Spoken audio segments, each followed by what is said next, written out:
Julie Kites here, and I guess this is my first step back into Yu-Gi-Oh! Okay, I'll admit it. I may have let myself go a little bit in the last couple of months. However, this series aims to get myself back on track by holding myself accountable and by bringing in a reward structure to hopefully make myself a bit more enticed to just do those positive daily habits and while return to Yu-Gi-Oh!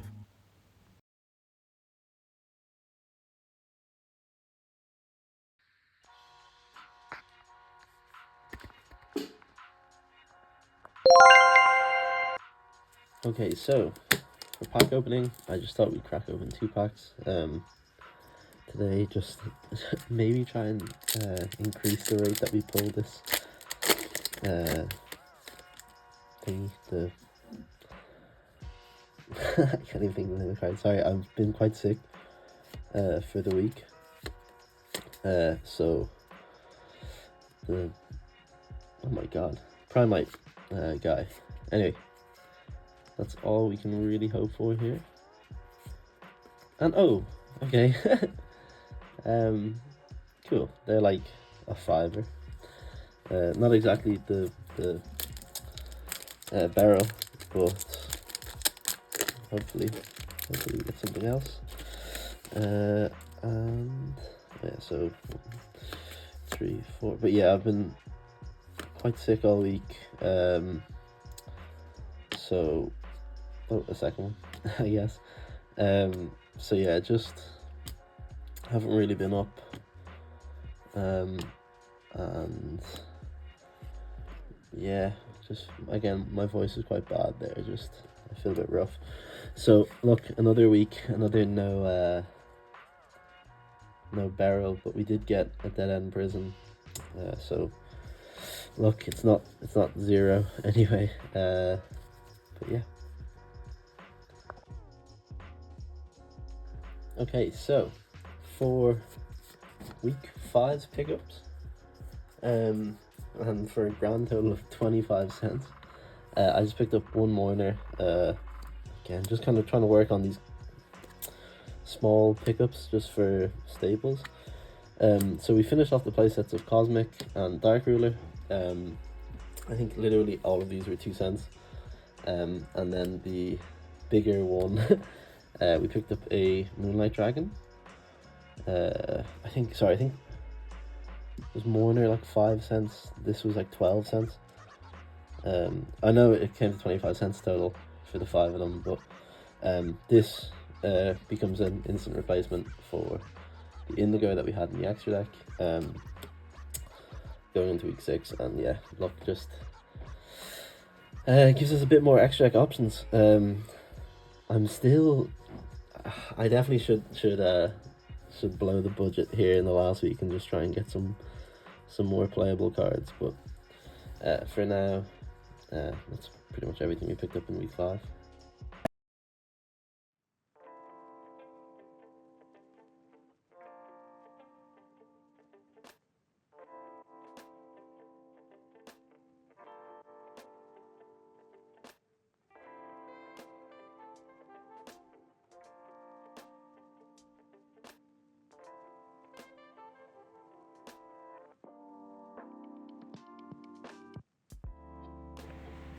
Okay, so this is the feature match. It's round 4. We're both 2-1. I won the dice roll, and you can see there my hand is Wishes, Veiler, Nib, and Masters. So I Wish, pitch Veiler, get Sage and Majesty. Then Sage into, I'm assuming, Maiden, and then go through the Dragon Spirit of White line. Yeah, so we're about 2-1 here at this point. So winner tops. But yeah, I use Maiden there, get the True Light. True Light gets the I never remember the name of this card. The E-Tally for Blue Eyes. Well, someone's from anywhere, but yeah. So I use that. I go into Seals. I'm playing quite heavily into Nib here, but I was like, I'll do Seals first, just so that if Nib is here, at least I'm kind of Nib proof the line. So Maiden comes back when the Blue Eyes is summoned. Then I'm gonna. That's when he drops a Nib. So I had Maiden, Spirit, and Seals. So I get a pretty small token. It's Blue Eyes stats because Seals and Maiden obviously aren't contributing any stats. So we summon Magnemite, and I end phase add the Baldrake. So TJ here is on Ryziel. I think this is like the third time we played him in this. But yeah, we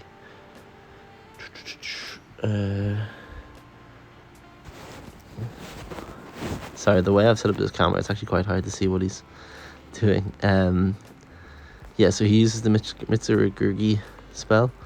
He kind of comments afterwards that like he keeps accidentally playing into Imprim, but he knows it's the Majesty trap. So anyway, so he puts 2 guys on board. I Veiler the one who adds the spell trap. That's when he uses the instead of sending Eclipse because he knows I have Baldrake, I think he just sends the one that negates. Again, sorry, I'm actually horrible at knowing what these cards' names are, but that's the issue with coming back into the game. So he puts up a 3rd guy. I think this is the Ice Ryziel, and then I think at some point I decide, yeah, it's when he summons Detonator. I think this is just when I nib him. So again, I forced him into using all the putting two 4s on board, pop them, and then when he puts 2 more 4s on board, that's when I decide, okay, this is the best time I'll get to Nibiru, or once the Detonator summoned, 5th summon. And then obviously I have True Light, so I have access to engines. So game 2, you can kind of see from my little quick reveal there, I've drawn Mausoleum and True Light. So I let him play for a little bit. Again, the whole point of this is just to see if there's anything else he's on, as far as scoping for info, but it's pretty standard. Ryzo Mitsuragurgi. I can never say that word, but yeah. So I just kind of let him go from there. Yeah, you can see I kind of show my hand. So it's True Light, Mausoleum, I think Blue Eyes Sage, and Harpy's Feather. Yeah, so I kind of let him play for a while, and then eventually just scoop things up.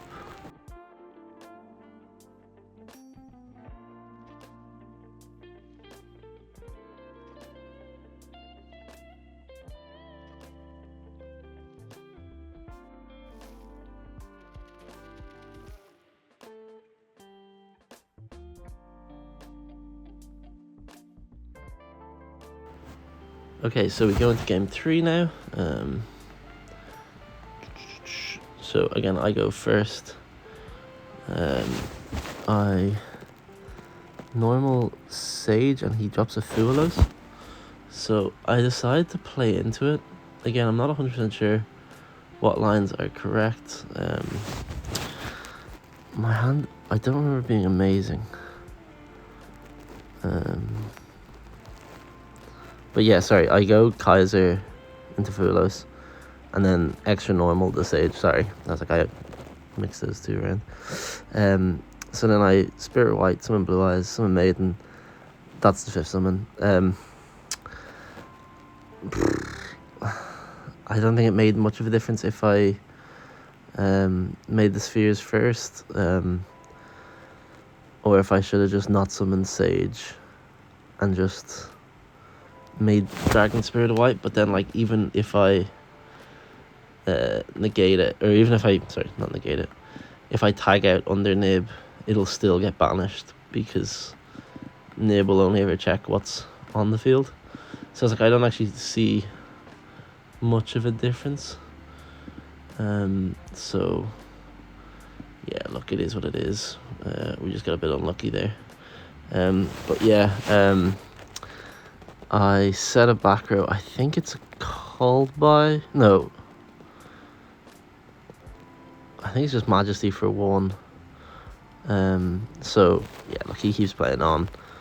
I think at this point I kind of like understand I've lost. But look, I was like all 3 games were nib. And probably could have played around it a lot better, but yeah.